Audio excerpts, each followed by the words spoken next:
akan kalau udah nggak ada, kita akan mulai dari mata kuliah kita hari ini, yaitu tentang benzena. Ya, boleh dibuka materi yang sudah saya post di Google Classroom. Ya. Nah, hari ini kita akan bahas tentang benzen, ya, benzen dan aromatisitas. Ya. Kita sering menjumpai struktur benzen ini karena banyak sekali senyawa-senyawa organik itu ya mempunyai struktur benzen, sehingga senyawa yang memiliki struktur benzen ini sangat meluas ya dan sangat penting ya untuk kita bahas. Kemudian kita juga akan bahas aromatisitas ya. Nah, nanti dari mana sih asal kata aromatis ini? Kenapa disebut aromatis dan syaratnya apa disebut aromatis? Ya, kita akan bahas di kuliah kita hari ini. Nah, ini benzena ya pertama kali ditemukan oleh Michael Faraday pada tahun 1825 dengan struktur formulanya C6H6. Ya, kemudian senyawa-senyawa dengan benzen ini ya struktur ini ternyata memiliki bau yang khas. Ya. Dan kemudian senyawa-senyawa jenis ini kemudian disebut sebagai senyawa aromatis ya karena mereka memiliki bau yang khas ya. Misalnya ya beberapa senyawa yang ditemukan waktu itu memiliki bau yang khas ya walaupun tidak semua senyawa aromatis itu memiliki bau ya tapi waktu itu ternyata yang ditemukan awal-awal itu memiliki bau yang khas ya sehingga disebut sebagai senyawa aromatis. Nah ini ya dulu istilah aromatis itu digunakan untuk menggolongkan senyawa-senyawa yang memiliki bau khas ya. Sedangkan saat ini istilah aromatis itu memiliki arti khusus ya secara kimiawi yang kemudian dihubungkan dengan fenomena stabilisasi yang khas berkaitan dengan struktur kimia sehingga senyawa-senyawa ini bersifat stabil. Ya, jadi beda ya kalau dulu kalau di pertama kali ditemukan karena memang mereka memiliki bau ya tetapi saat ini kita ada pengertian senyawa aromatis itu ya yang berbeda yang sangat berbeda bukan berdasarkan bau ya tetapi karena mereka memiliki struktur tertentu dan kemudian di dalam struktur itu ada proses yang disebut stabilisasi ya. Seperti ini misalnya ya, senyawa-senyawa ini ya tidak semuanya memiliki bau yang khas. Ya, tidak semuanya memiliki bau yang khas.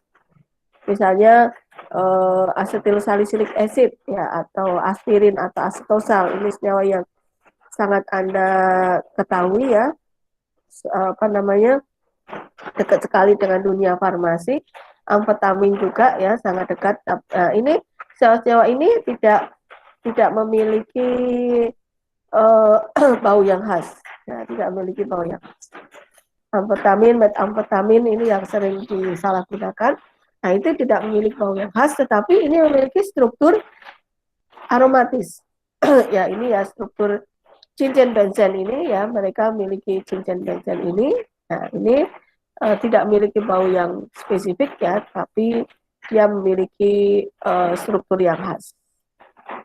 Nah, nanti pengertian kita yang sekarang disebut sebagai senyawa aromatis itu bukan berdasarkan bau ya, tetapi kemudian berdasarkan mereka memiliki struktur-struktur yang nanti kita definisikan sebagai struktur senyawa aromatis. Ya. Nah, kita bahas ke benzena. Ya, benzena ini memiliki rumus molekul C6H6. Ya. Nah, di awalnya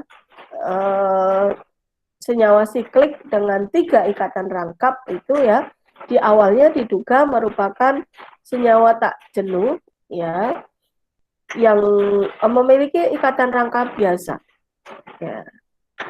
Jadi kalau tak jenuh itu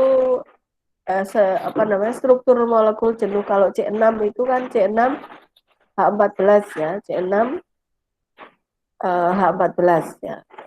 Kalau memiliki struktur alkana ya, tetapi si benzen ini punya C6H6, berarti dia adalah senyawa tak jenuh, ya, memiliki ikatan rangkap.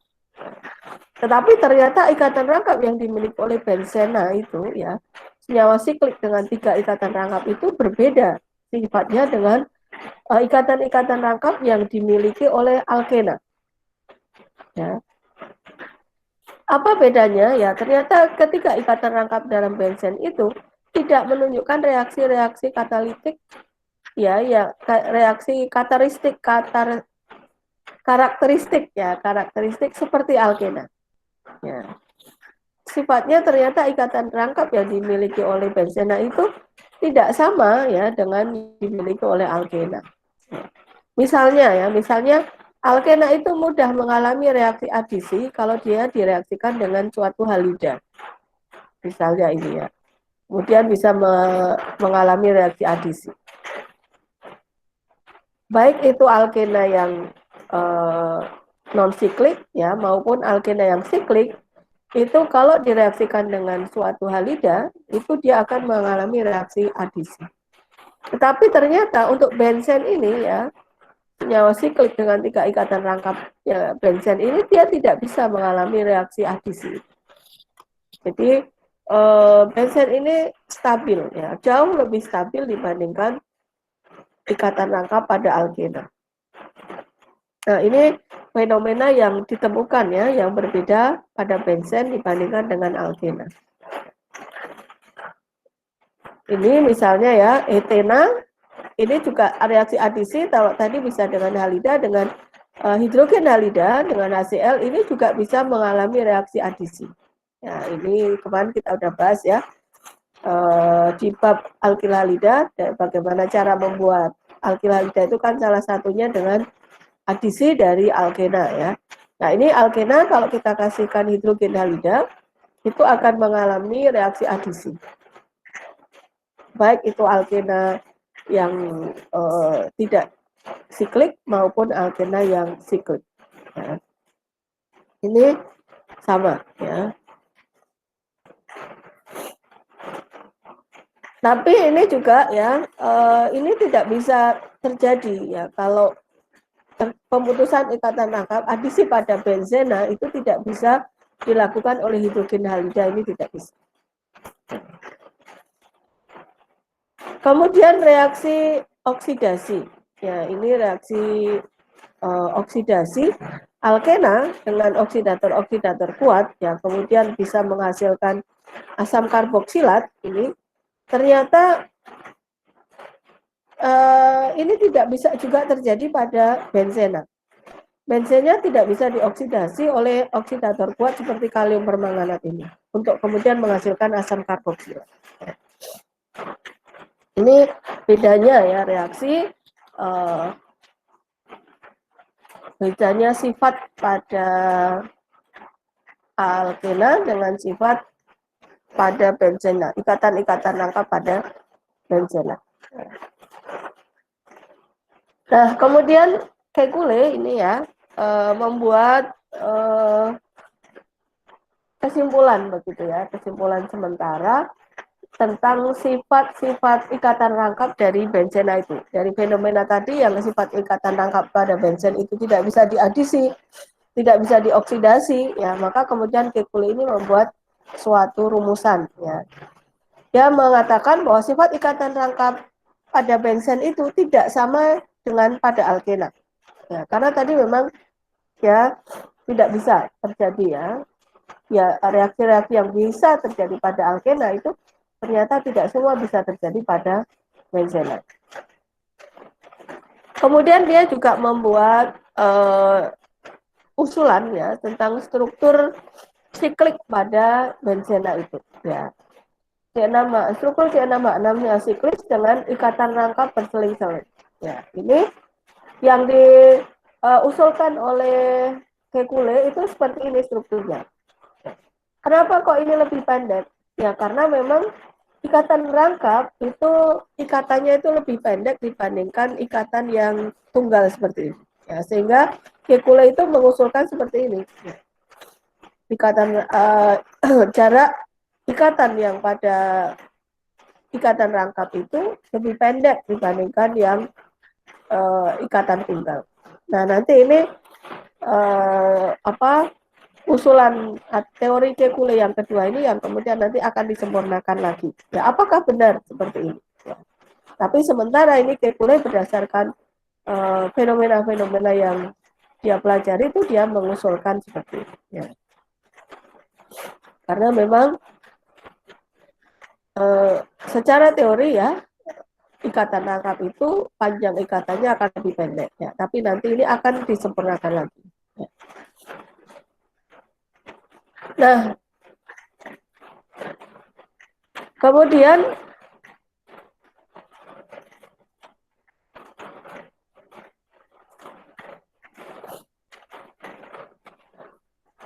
monosubstitusi benzena menghasilkan satu produk. Keenam atom H pada 135 sikloheksatrietna adalah ekivalen. Nah, ini kalau benzena itu disubstitusi ya, maka disubstitusi satu monosubstitusi seperti ini, maka ketiga produknya itu adalah ekivalen. Nah, ini benar ya, ketiga produk ini ekivalen. Nah, kalau ada di substitusi, ya, ada dua substitusi pada benzena, maka 4 kemungkinan struktur bisa terjadi. Ya, misalnya ini 1,2, ya, kemudian bisa 1,3, bisa 1,4, ya, kemudian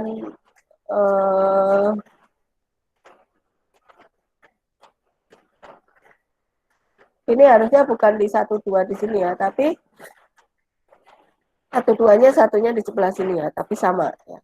Nah, ternyata kan ini ada 1,2 di sini, kemudian satu sebelah di sini ya, kemudian ada 1,3 dan ada 1,4.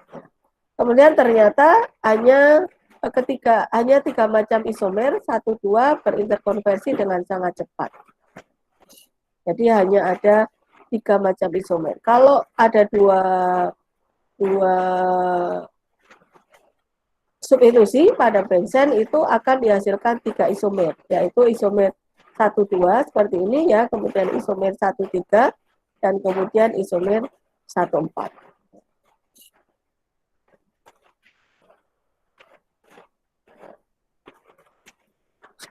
Kemudian panjang ikatan ya, panjang ikatan tadi seperti yang disampaikan oleh Kekule ya, panjang ikatan untuk C double bond itu lebih pendek dibandingkan pada ikatan yang C tunggal ya. Pada ikatan C double bond itu 1,34 Armstrong ya, dan ikatan pada CC yang tunggal itu 1,47 Armstrong. Tapi ternyata panjang ikatan antar atom C itu semua sama. Jadi ini yang usulan Kekule tentang struktur tadi ternyata tidak pas ya, setelah diteliti lebih lanjut ternyata keenam C ya dalam benzena itu ternyata sama panjang.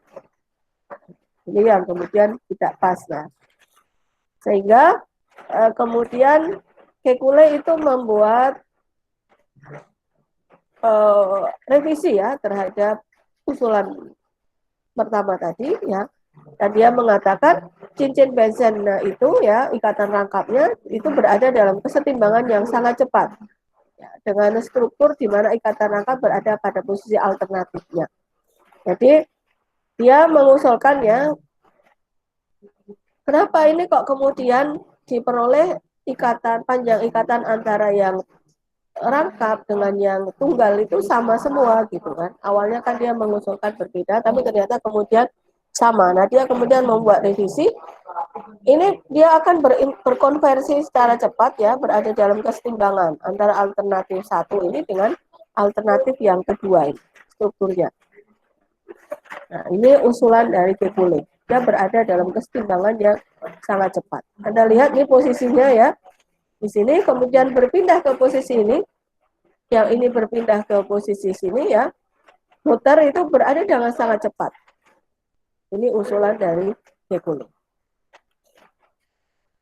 Nah, kemudian gagasan ini bertahan selama 50 tahun ya, yang kemudian digantikan dengan teori resonansi dan orbital molekul.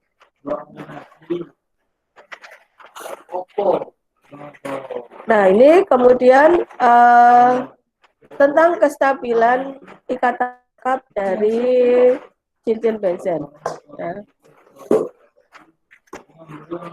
Ini sikloheksena dengan hidrogen dan kemudian katalis PD itu akan terjadi adisi. Ini kalau pada alkena itu akan menghasilkan kalor dihidrogenasi yang dibebaskan adalah 28,6 kilokalori per mol. Ya. Kalau sikloheksadieena 13 dengan hidrogen dan katalis palladium, ya, dilakukan adisi, ya, sehingga menghasilkan sikloheksana. Ini kalori yang dilepaskan itu sebesar 55,4 kilokalori per mol. Kalau ini satu ikatan rangkap itu 28,6, ya. Kalau dua itu harusnya 57,2 ya kilokalori per mol, ternyata dia 55,4 kilokalori per mol. Ya. Hampir sama ya, selisih kalaupun selisih itu tidak sampai 3. Selisihnya tidak sampai 3 ya. 2,8 kilokalori per mol saja. Nah, ternyata sekarang kalau sikloheksatriena 135 atau benzena, ya ini kita adisi dengan hidrogen dan katalis palladium menghasilkan sikloheksana, maka ternyata kalori yang dibebaskan itu hanya 49,8 kilokalori per mol. Ya. Padahal kalau secara teori itu kalau 3 kali 28,6 itu 85,8 ya, sehingga terjadi selisih antara secara teoritis dengan kenyataannya itu sebesar 36 kilokalori per mol. Jadi selisih yang cukup besar. Benzena membebaskan energi 36 kilokalori per mol lebih rendah dari dugaan perhitungan. Artinya bahwa benzena itu sangat stabil, ya, sangat stabil. Sehingga yang dibebaskan itu hanya segitu, hanya 49,8. Nah, selisih 36 kilokalori ini ya adalah energi stabilitas. Sehingga disebut benzena ini mempunyai 36 kilokalori per mol energi stabilitas yang ekstra, yang dimiliki oleh benzena. Nah, jadi ini benzena ini sangat stabil, jauh lebih stabil dibandingkan ikatan rangkap pada alkena. Nah, ini diagram reaksi hidrogenasi ya atau adisi pada senyawa hipotetis tadi sikloheksatriena. Ya.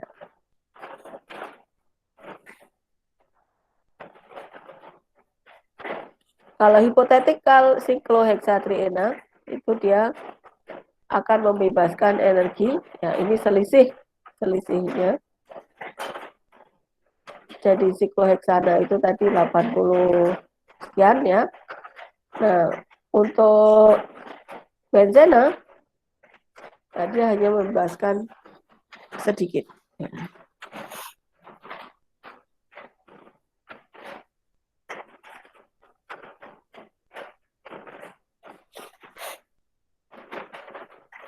Jadi yang dibebaskan itu adalah selisih energi awal ya dengan energi yang akhir ini. Ini energi ini delta G observasi. 86 itu segini ya. Secara hipotetis harapannya itu 80 sekian. 80 berapa tadi? 85,8 ya. 85,8. Ternyata dia hanya membebaskan 45 ya. Oke. Nah, ini yang disebut sebagai energi stabilitas. Selisih energi antara sikloheksatriena dan benzen ini yang disebut sebagai energi resonansi benzen. Apa yang ini energi resonansi ini? Energi yang hilang atau kestabilan yang diperoleh oleh adanya delokalisasi elektron-elektron pi benzen dalam 3 ikatan rangkap yang terkonjugasi.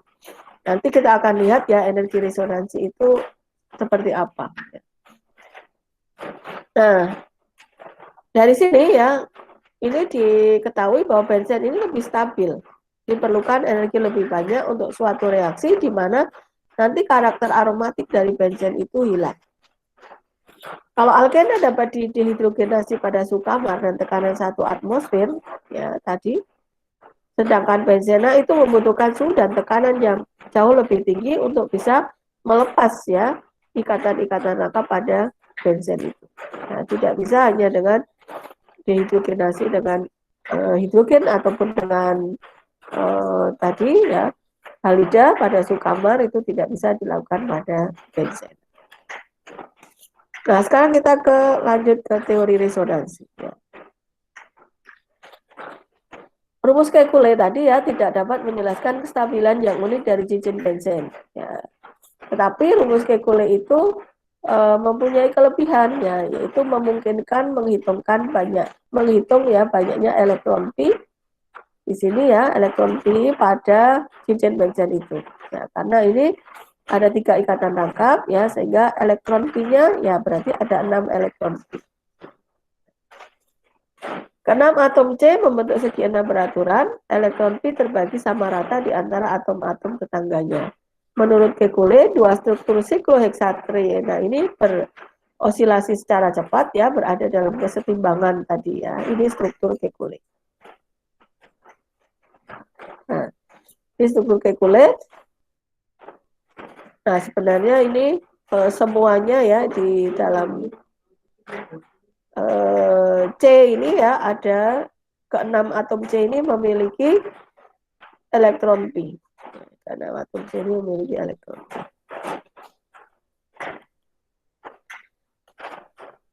Nah, kemudian ini untuk menurut Kekulé, tapi kemudian kan diperbaiki lagi dengan adanya teori resonansi. Nah, dalam teori resonansi, benzen itu digambarkan dengan lingkaran penuh ya, atau putus-putus untuk menunjukkan ekivalensi semua ikatan dari CC. Jadi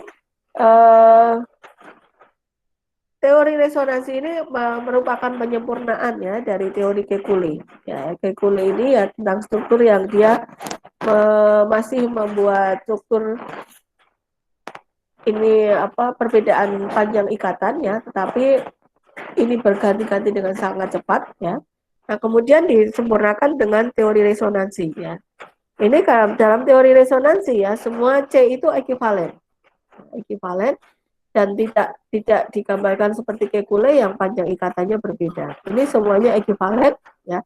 Dan kemudian berada dalam kesetimbangan yang sangat cepat. Berganti-ganti. Jadi struktur 1 ini dengan struktur 2 ini berada dalam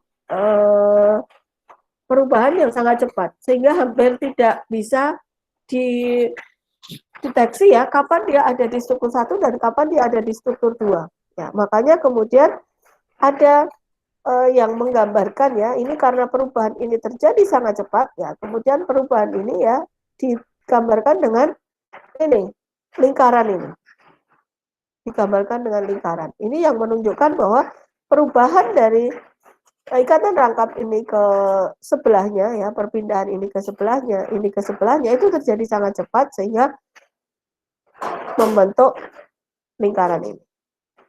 Nah ini yang kemudian kadang-kadang ya kita mendapati ada yang menuliskan benzen itu tengahnya lingkaran ya bukan benzen itu tengahnya ikatan rangkap 3 ini karena memang ini adalah yang diusulkan ya pada teori resonansi.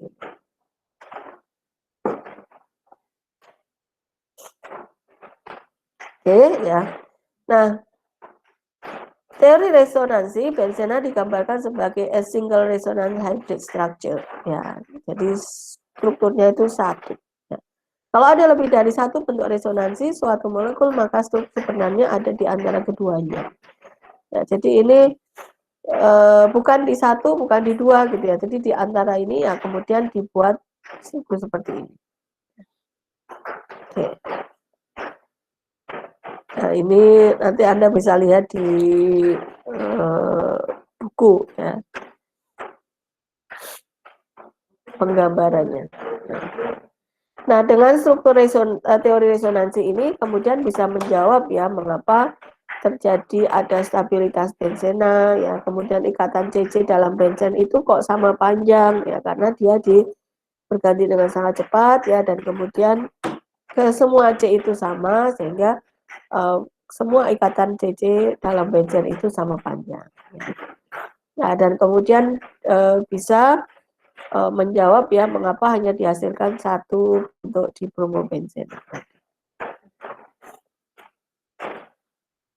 Oke ya. Nah, kemudian kita lanjut ke teori orbital molekul. Ini masih menjawab tentang nanti aromatisitas ya, melanjutkan tentang sifat aromatisitas ya, yang tadi di awal ya.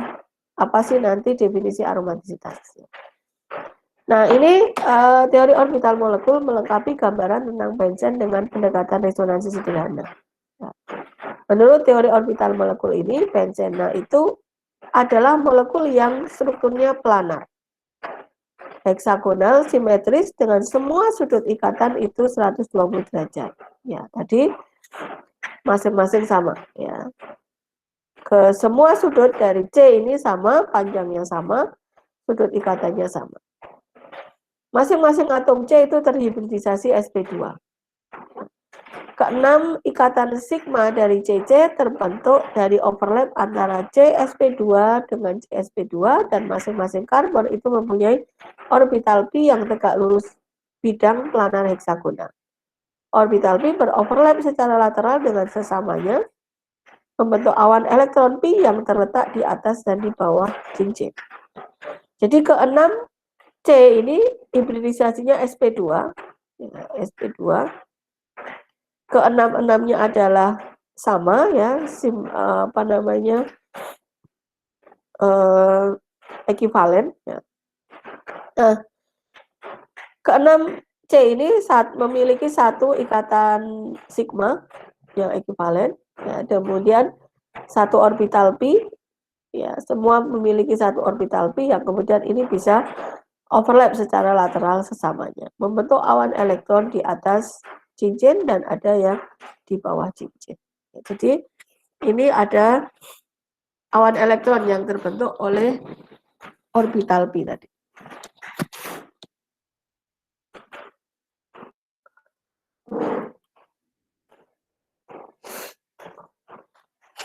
Nah, ini lanjutnya ya tentang sifat-sifat struktur kimia benzena. Senyawa benzen tadi dengan rumus kimia C6H6 ya. Ternyata molekulnya sangat stabil dengan panas hidrogenasi 36 kalori per mol, kilokalori per mol, lebih rendah daripada perhitungan tadi ya yang disebut sebagai kemudian sebagai stabilitas ekstra tadi ya. Kemudian molekulnya bersifat planar, heksagonal dan simetris, sudut ikatan CCC-nya semua sama 120 derajat dan panjang ikatan semuanya adalah sama ekivalen yaitu 1,39 angstrom. Kemudian struktur benzen ini bisa mengalami reaksi substitusi yang tetap menjaga sistem konjugasi siklik. Dia bisa mengalami reaksi substitusi. Kemudian benzena itu tidak bisa mengalami reaksi adisi yang kemudian merusak sistem konjugasinya. Jadi dia tidak ada dalam benzen itu reaksi adisi yang kemudian menghilangkan ikatan rangkap dari benzen itu. Ya, tapi yang ada nanti khasnya kita akan pelajari adalah reaksi substitusi. Ya.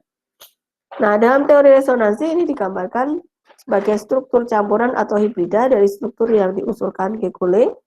Sedangkan dalam teori orbital molekul digambarkan sebagai struktur heksagonal planar dengan awan elektron pi berada di atas dan di bawah bidang heksagonal.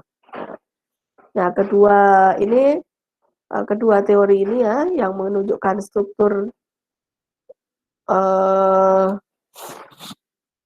gabungan ya dari struktur orbital molekul ya, yang kemudian tadi ya strukturnya menunjukkan ini digambarkan sebagai lingkaran yang menunjukkan orbital molekul ini juga dipakai, dan kemudian struktur yang menurut teori resonansi ya yang menggambarkan keenam C yang ekuivalen dengan 3 ikatan rangkap yang ekuivalen juga, nah itu juga dipakai. Ya. Kemudian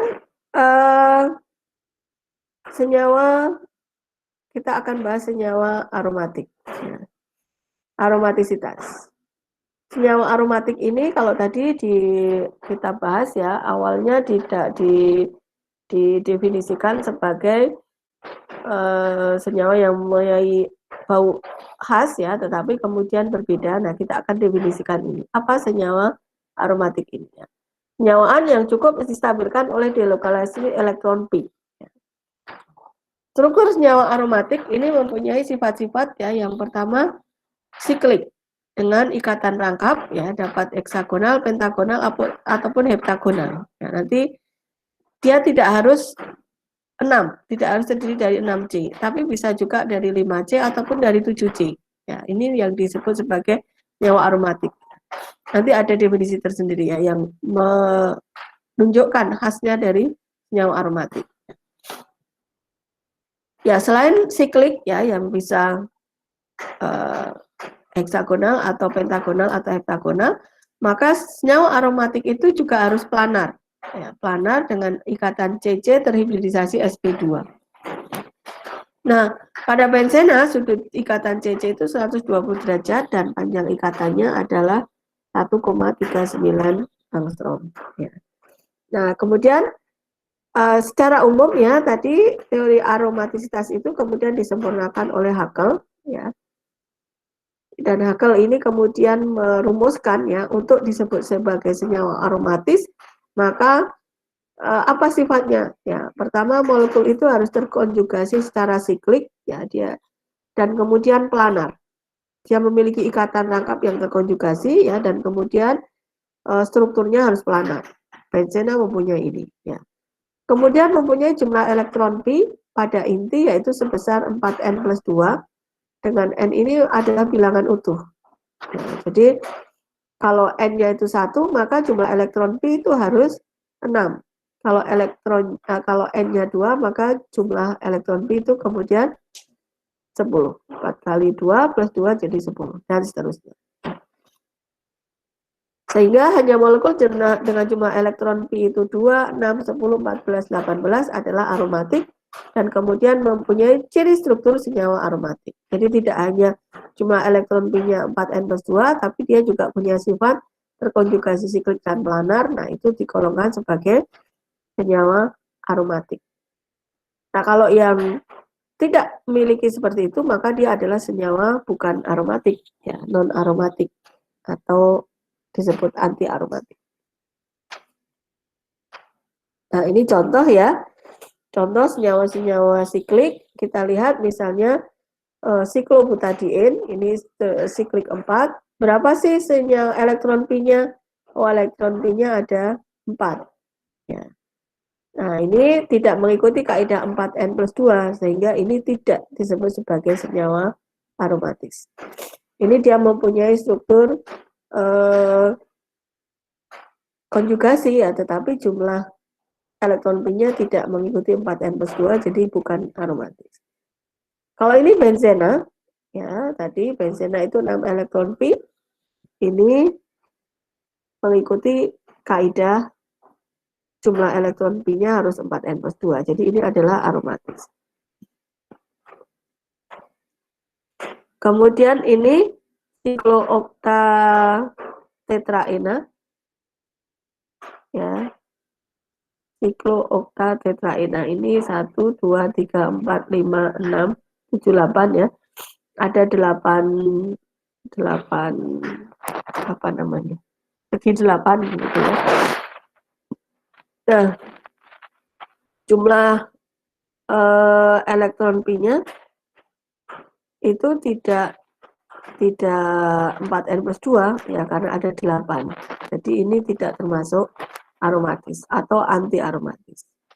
Juga strukturnya itu dia tidak planar. Ya, tidak planar. Kalau tidak planar tidak bisa juga. Ya. Jadi harus planar dan kemudian jumlah elektron pi-nya adalah 4n plus 2.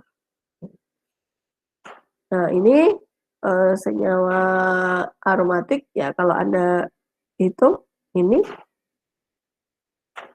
N-nya ada 14, 1, 2, 3, jumlah elektron P-nya ada 14, 1, 2, 3, 4, 5, 6, 7, 8, 9, 10, 11, 12, 13, 14. Ada 14 elektron P.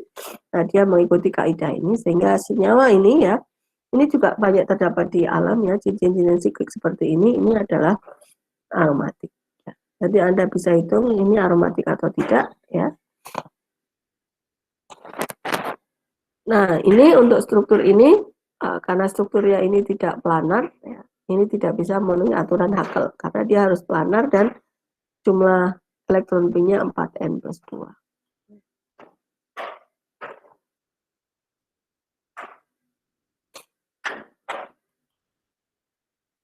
Oke, nah kemudian tadi juga disebutkan ya, dia tidak harus strukturnya tidak harus segi 6, bisa segi yang lainnya asal jumlah elektronnya 4n plus 2. Ya, jumlah elektron P-nya 4n plus 2. Nah, ini kalau misalnya siklopentadiena ini bisa disebut sebagai aromatis ya. Kalau terjadi pada siklopentadiena yang ini ya, anion ya. Yang ada ininya yang apa namanya? Yang negatif di sini. Ya, ini karena kemudian elektron P-nya itu jadi 6 elektron P pada anion ya, siklopentadiena.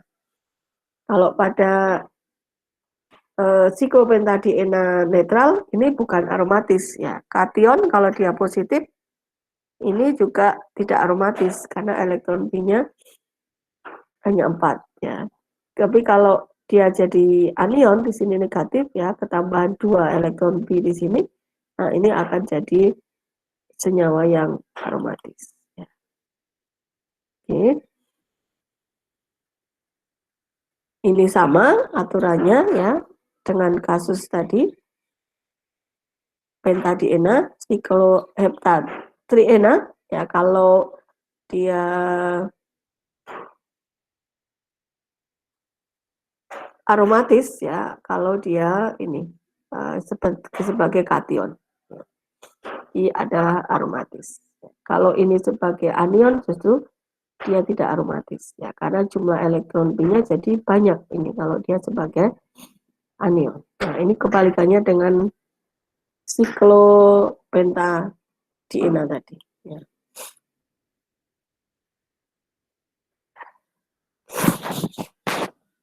Nah, ini ada banyak senyawa aromatis polisiklik ya. Ini kita sering temukan ya di alam itu banyak senyawa aromatis polisiklik ya. Kalau di dalam Anda mempelajari dalam lingkungan, cemaran-cemaran lingkungan, nah itu Anda sering mendapatkan istilah PAH, polyaromatic hidrokarbon. Nah, itu dia ini sering di sini ya.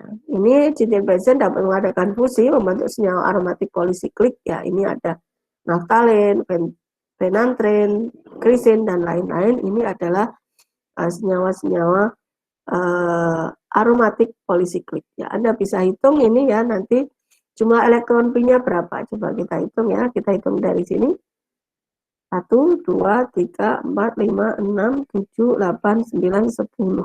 Nah, ini ada 10. Jadi dia mengikuti rumus 4n plus 2 ya, dan lain-lainnya. Termasuk juga antrasennya. Ini coba hitung jumlah elektron P-nya. Ada berapa elektron P yang ada di dalam struktur-struktur senyawa aromatik polisiklik ini.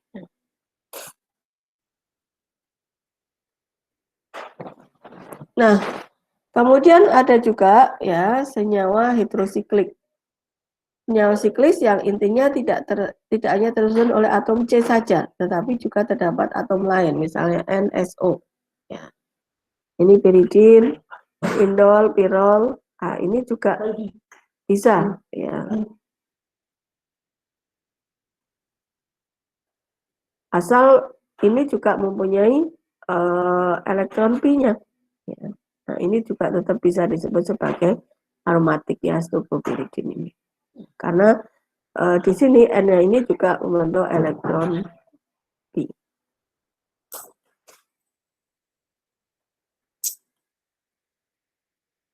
Nah, kita lanjut ke penamaan benzena. Ini adalah nama-nama yang sering kita temukan ya, sering kita temukan dan sering dikenal. Misalnya ini benzena dengan substitusi CH3 ini sering disebut sebagai toluen ya. Benzena dengan substitusi CH3 2 buah disebut parasilin ya, dan seterusnya. Ini adalah nama-nama yang disebut sebagai nama-nama trivial ya, yang bukan nama menurut IUPAC ya. Tapi ini pun penting ya, karena ini nama ini sering disebut ya, ini disebut sebagai toluen, ini disebut sebagai anilin ya, ini disebut asetanilin, ini disebut fenol, asam benzoat dan seterusnya. Ini perlu kita ketahui ya, karena ini adalah nama yang lebih umum, walaupun ini bukan nama menurut standar IUPAC.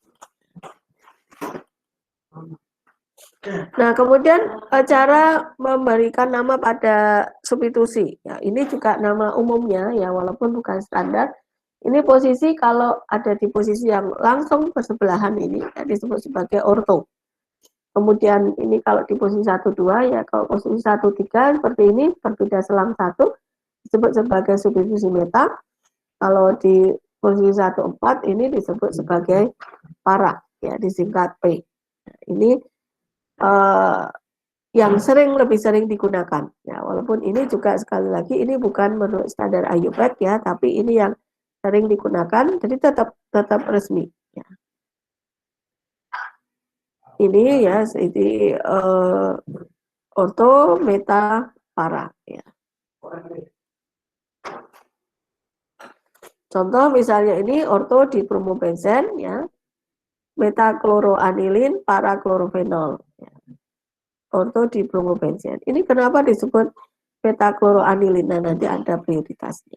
Ini disebut para klorofenol ya. Ini nanti ada prioritas penamaannya. Ini lebih sering ya, 1 2 di bromobenzen, O di bromobenzen atau orto di bromobenzen ya. 1 3 di bromobenzen atau meta di bromobenzen ya, 1 4 di bromobenzen atau disebut para di bromobenzena. Ya. Ini propil benzena ya. Kemudian ini adalah oktan. Ya, jadi kalau dia ada alkan ya, ini alkan rantai panjang begitu, maka cincin benzen ini dianggap sebagai substituen. Ini oktan, kemudian oktana ya, kemudian di C nomor 3 itu ada cincin benzen. Nah, ini disebut sebagai 3 vinyl oktan. Ya. Nah, ini yang perlu kita sering ada disebut sebagai substituen ya. Nah, kalau ini seperti ini ya, substituen yang benzena kehilangan 1, ini disebutnya sebagai vinyl, bukan benzil. Ya, kalau benzil itu yang disebut ini. Ya. Ini vinyl dengan CH2, nah ini substituen ini disebut sebagai benzil.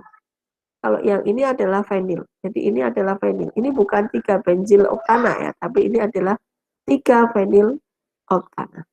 Ya, ini kemudian ini disebut sebagai paratolil ya, kalau karena ini toluen itu ya tadi, kemudian ini akan disubstitusi, ini sering disebut sebagai paratolil, ini ortotolil ya. Ini nama-nama yang sering disebutkan.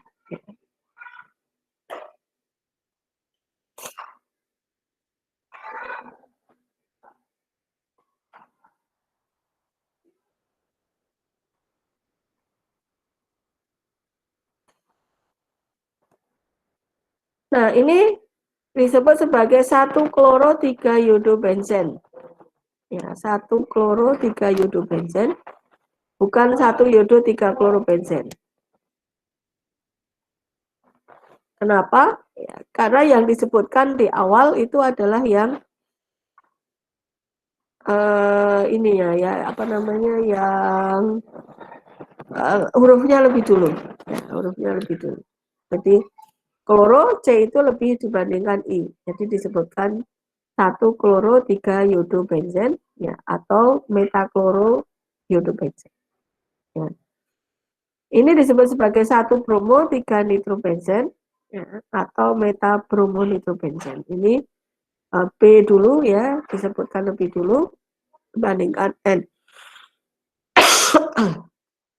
Kemudian ini 1 kloro 4 etil benzena. Apa namanya? C dulu dibandingkan E hurufnya.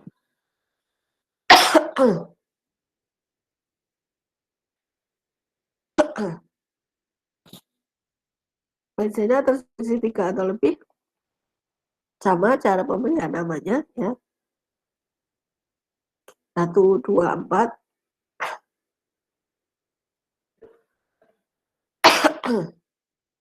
Disebutkan dulu ya. Tribromobenzen.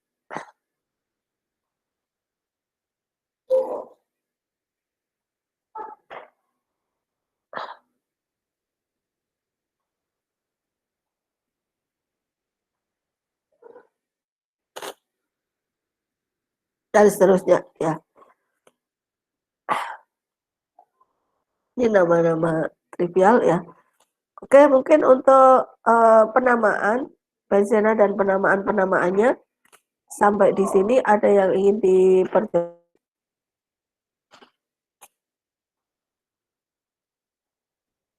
Ada yang ingin ditanyakan?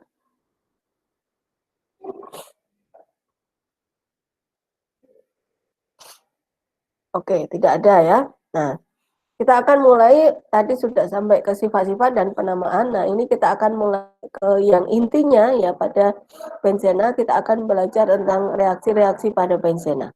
Ya. Nah, benzena ini memiliki lingkungan yang kayak elektron, ya, yang disebut ini kan di sini kayak elektron, karena ini ada 3 ikatan rangkap ya, yang kemudian mereka muter-muter membentuk awan elektron di atas sini. Nah, sehingga dia bersifat nukleofil. Ya. Nanti dia bersifat nukleofil ini kayak elektron, sehingga dia akan suka ya, akan suka dengan muatan positif. Ya. Maka benzena akan bereaksi dengan suatu elektrofil dan hasilnya ya akan terbentuk suatu reaksi substitusi. Ya. Reaksi substitusi. Yang terbentuk adalah substitusi. Tadi kita bahas ya yang terjadi adalah substitusi dan bukan adisi. Ya. Adisi ini tidak bisa ya karena tadi kita bahas bahwa si benzena itu sangat stabil ya sehingga tidak terjadi reaksi adisi. Produk adisi elektrofilik ini tidak bisa terjadi, hampir tidak bisa terjadi. Ya. Kemudian salah satu reaksi yang terpenting ini adalah reaksi substitusi aromatik elektrofilik. Ya. Artinya ini ada satu elektrofil ya yang kemudian disubstitusikan pada cincin benzen ini menggantikan 1H pada cincin benzen. Nah, ini disebut sebagai substitusi elektrofilik. Ya, 1H dilepaskan dan diganti oleh suatu elektrofil. Nah, contoh-contohnya reaksi substitusi elektrofilik ya, aromatik pada benzena ini kalau direaksikan dengan halogen ini terjadi bromobenzen seperti ini. Kemudian bisa reaksi nitrasi kalau kita reaksikan dengan asam nitrat dengan katalis asam sulfat dan NO2 ini akan tersubstitusi ya. Sulfonasi ini dengan asam sulfat ya dengan sedikit pemanasan ini juga akan mensubstitusi hidrogen pada benzen ya atau alkilasi Friedel-Crafts ya ini benzena direaksikan dengan suatu alkil halida ya dengan katalis AlCl3, maka alkil ini akan mensubstitusi benzen ini ya. Atau suatu asil ya, ini juga sama, reaksinya mirip asilasi Friedel-Crafts ya, asil dengan katalis AlCl3. Nah, ini akan membentuk aromatik ya, keton aromatik ya. Ini keton aromatik keton. Nah, sekarang bagaimana sih mekanisme reaksi elektrofilik ini? Ya. Yang pertama, pembentukan elektrofil melalui polarisasi reaktan, ya, kemudian penyerangan terhadap elektrofil oleh benzen, membentuk intermediate karbokation yang terstabilkan oleh resonansi, dan kemudian terjadi rearomatisasi. Ya. Jadi ada pemecahan aromatis, tapi kemudian terjadi rearomatisasi. Nah, ini kita lihat ya. Tahap 1, ini pembentukan elektrofil. Ini contoh kalau yang digunakan adalah Br2 ya. Bagaimana ini pembentukan elektrofilnya? Ini Br2 dengan katalis FeBr3. Nah, ini akan terbentuk. Ya. Kemudian kita akan menghasilkan suatu elektrofil Br+ ini.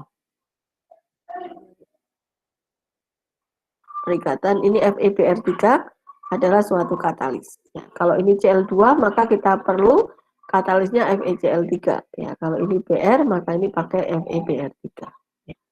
Ini kemudian terjadi elektrofil ya, atau misalnya ini elektrofilnya dari asam nitrat ya dengan asam sulfat pekat tadi, maka terjadi reaksi dulu asam nitrat dan asam sulfat ya, dan kemudian menghasilkan ion nitronium. Nah, ion nitronium ini adalah suatu elektrofil. Nah, kita lihat dua cara ini ya. Ini adalah polarisasi reaktan. Ya, ini cara untuk menghasilkan elektrofil ini dengan polarisasi reaktan.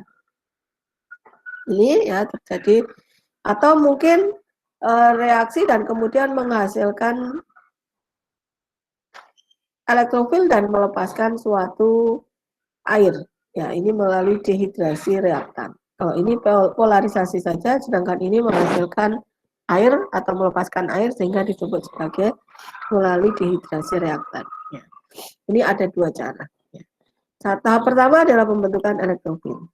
Kemudian kalau elektrofil sudah terbentuk, tahap kedua adalah penyerangan elektrofil oleh benzen. Ya. Benzen tadi kan ini adalah senyawa yang kaya elektron. Nah, elektron pada benzen ini akan menyerang elektrofil. Ini diserang, ya. Kemudian elektrofil nempel di salah satu C di sini. Nah, ketika elektrofil nempel di sini, ya, maka sifat aromatis ini kemudian jadi pecah, jadi hilang. Ya. Ini ikatan tangkapnya hilang, dan di sini kemudian jadi plus. Ya, plus, dan ini distabilkan, ya, ketika ini ada plus, kemudian ikatan-ikatan rangkap yang lain itu berusaha untuk menstabilkan ini dengan melalui reaksi resonansi. Ya, ini ada senyawa antara ya di sini ion benzenonium ya, tetapi kemudian ini ion benzenonium ini distabilkan ya dengan melalui resonansi. Jadi muatan positifnya ini bisa muter juga, pindah-pindah dari sini pindah ke posisi yang keempat ya, kemudian pindah ke posisi 2 lagi, muter gitu ya. Nah, tapi kemudian ini adalah struktur yang non aromatis ya. Nanti akan ada rearomatisasi. Tahap ketiga adalah rearomatisasi. Ini yang tadinya jadi non aromatis ya, kemudian terjadi aromatis lagi dengan dia melepaskan H. Ya, jadi H ini dilepaskan, elektronnya digunakan untuk membentuk ikatan tangkap lagi di sini. Ya. Nah, ini ada tahap rearomatisasi dan akhirnya produk itu ya, produk substitusi ya, aromatik ini apa benzen yang tersubstitusi oleh elektrofil ini adalah senyawa yang aromatis lagi. Jadi tidak ada adisi. Ini diagram reaksinya karena tadi ada beberapa tahap ya. Nah, yang terjadi adalah produk substitusi.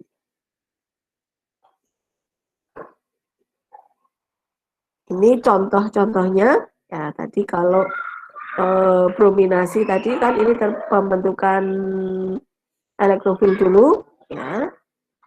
Kemudian tahap kedua adalah penyerangan elektrofil oleh benzen. Ini benzen yang menyerang elektrofil. Ya.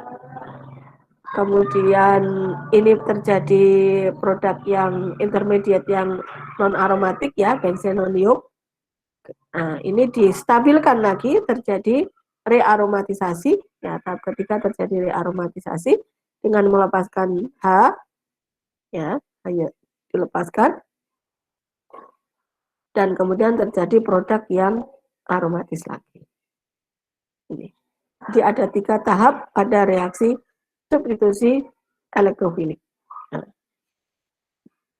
untuk brominasi ini kalau X-nya Br ya katalisnya FeBr3, kalau X-nya Cl katalisnya kita pakai FeCl3 ya, harus disesuaikan agar dia bisa terjadi bisa terjadi polarisasi. Ya. Kemudian ini contoh nitrasi. Ya. Ini reaksi dapat dilakukan dengan menggunakan campuran asam sulfat dan asam nitrat pekat pada temperatur yang sedikit hangat. Ya. Ini nggak usah pakai penghangatan, nggak apa-apa ya, karena asam nitrat dan asam sulfat pekat itu tidak akan menghasilkan suhu yang panas. Ya. Kemudian nanti elektrofilnya dari reaksi asam nitrat dan asam sulfat pekat itu tadi akan menghasilkan ion nitronium dan melepaskan air ya. Kemudian setelah bereaksi akan menghasilkan nitrobenzen. Kita lihat mekanismenya ya. Ini asam nitrat dengan asam sulfat ya. Bereaksi tadi ini dengan cara yang kedua dia menghasilkan atau melepaskan air dan menghasilkan ion nitronium. Nah, ion nitronium ini yang berperan sebagai elektrofil. Jadi tahap kedua adalah penyerangan elektrofil oleh benzena. Ini penyerangan elektrofil oleh benzena. Terjadi suatu intermediate yang non aromatik ini ya. Kemudian terjadi rearomatisasi. Ya, dengan melepaskan H ini, H dilepaskan dan terjadi produk nitrobenzen yang aromatik. Ini contoh lagi sulfonasi benzena, saya kira sama ya prosedurnya. Oke, mungkin sampai di sini ada yang ingin diperjelas.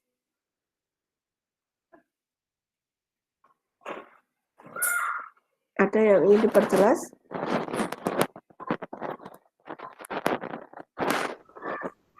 Izin bertanya, Bu. Ya, silakan.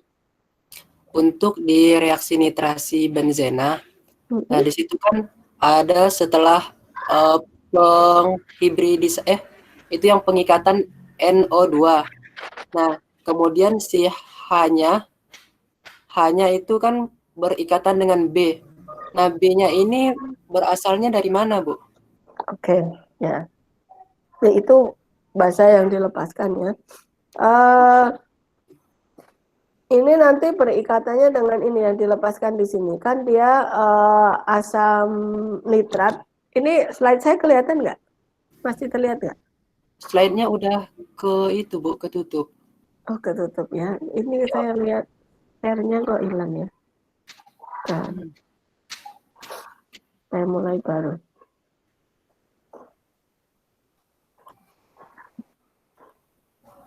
Kalau sekarang kelihatan ya?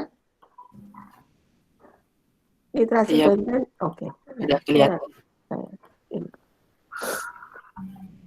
Nah, ini kan awalnya dari reaksi pembentukan elektrofil dulu ya. Jadi asam nitrat dengan asam sulfat. Asam nitrat dengan asam sulfat. Ini kita membentuk nitronium, melepas air dan ini HSO4- ini.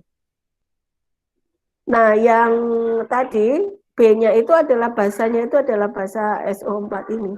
Karena ini masih berkaitan di sini. Jadi nanti H+ ini akan kembali lagi dengan HSO4 minus ini karena H1-nya kan diambil ini ya. Ada lihat reaksinya ini kan. Iya. H1H plus dari asam sulfat ini diambil oleh asam nitrat ini ya, kemudian ini lepas kan, airnya lepas jadi ini H2O kemudian NO2. Nah, HSO4 ini kan masih ini dengan 1H hilang. Nah, ketika ini sudah, ini masih ada ya, semuanya masih ada dalam tabung itu. Kemudian NO2-nya bereaksi sini, ini H-nya lepas, B-nya ini yang dimaksud bahasanya ini adalah bahasa HSO4 minus ini. Jadi HB ini adalah nanti akan jadi H2SO4 lagi. Gitu. Oh, gitu. Iya, Bu. Terima kasih, Bu. Oke. Ada lagi mungkin?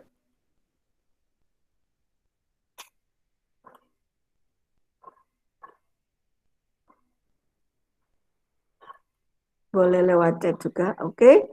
Kalau mungkin tidak ada, saya kira saya cukupkan sampai di sini ya, dan silakan dipelajari sampai ke slide yang terakhir ya. Itu slide-nya cukup banyak ya. Nanti kita akan bahas di minggu depan. Saya pesan lagi, kalau ada pertanyaan selama Anda pelajari, boleh silakan ditulis di chat dulu ya, sehingga saya akan bertanya dari di awal kuliah, apa ada pertanyaan nggak dengan materi sebelumnya? Ya, jadi silakan ditulis dulu. Materi sudah saya bagikan. Oke ya, mungkin untuk hari ini saya cukupkan sampai di sini. Semoga sehat selalu ya, dan saya akhiri.